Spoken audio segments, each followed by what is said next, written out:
நான் இங்கதான் இருக்கேன்னு உனக்கு எப்படி தெரியும்? அதெல்லாம் உனக்கு இப்ப எதுக்கு? அப்படியா? அப்போ சரி, இதையே வேற மாதிரி கேக்குற. ரொம்ப ஆர்வமா இருக்கு. அறிவு கட்டத்தனமா ரெண்டு பேரும் என்ன பண்றீங்கன்னு தெரியுமா? ஏன் உனக்கு தெரியலையா? என் பையனை திரும்ப கூட்டிட்டு போக வந்திருக்கோம். நேரா விஷயத்துக்கே வர. உயிரோட இருக்கிற கடைசி சயன்ல நீயும் ஒருத்தன். அதோட அவங்க கூட ஒண்ணு சேர மாட்டேன்னு நீ மறுக்கிற. ஆமா, அதத்தான் ரொம்ப நேரமா சொல்லிட்டு இருக்கேன். நீ உன் சகோதரனுக்கு எதிரா நடக்கிற. நீ ஒண்ணு என்னுடைய சகோதரனா இருக்க முடியாது.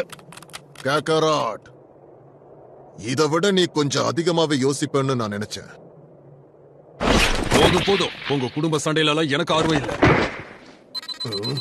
அவனுடைய சக்தி 408 அதிகமாயிடுச்சு. நீ உன்னோட ட்ரைனிங் வெயிட்ஸ் எல்லாம் இன்னும் போட்டுக்கிட்டு இருக்கியா பிக்கலோ? இதுக்கு மேல நான் எதை பத்தியும் யோசிக்கிறதா இல்ல.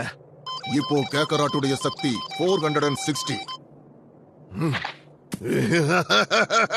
இந்த சக்தியை வச்சுட்டு என்ன ஜெயிக்க முடியும்னு நினைக்கிறேன்.